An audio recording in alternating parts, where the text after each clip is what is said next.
చాలా బాగా నటిస్తున్నావు కదా. ఆదివారం తెల్లబట్టలు వేసుకుని చేతిలో బైబిల్ పట్టుకుని స్టేజి మీద పాటలు పాడుతూ ప్రార్థనలు చేస్తూ అందర్నీ నమ్మిస్తున్నావు. నీ పాస్టర్ గారు నిన్ను మంచివాడు అనుకుంటున్నారు. నీ తల్లిదండ్రులు నిన్ను దైవజనుడు అనుకుంటున్నారు. కానీ అర్ధరాత్రి ఆ ఒంటరి గదిలో తలుపులు వేసుకుని నువ్వు ఏం చేస్తున్నావో ఎవరికైనా తెలుసా? నీ ఫోన్ హిస్టరీలో ఏముందో నీకు తెలుసు. నీ మనసులో కదులుతున్న ఆ మురికి ఆలోచనలు ఎవరికీ కనిపించవు అనుకుంటున్నావా? నువ్వు లోకానికి ముసుగు వేయగలవు, కానీ నిన్ను సృష్టించిన దేవుని కళ్ళలోకి ఎలా చూడగలవు? ఆ కళ్ళు అగ్ని జ్వాలల వంటివి. అవి నీ ఎముకల మధ్య ఉన్న మూలుగును కూడా చూస్తున్నాయి. ఒక్క క్షణం ఊహించుకో.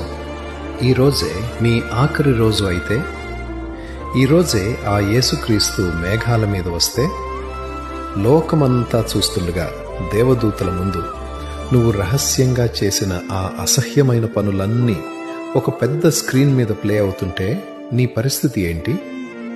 నువ్వు ఎవరికీ తెలీదు అనుకుని చేసిన ఆ ఫోన్ కాల్స్, ఆ అశ్లీల దృశ్యాలు, ఆ అబద్ధపు సాక్ష్యాలు అన్నీ బయటపడతాయి. అప్పుడు నువ్వు, ప్రభువా, నేను బాప్తిస్మం తీసుకున్నాను అని చెప్తే ఆయన నవ్వుతాడు.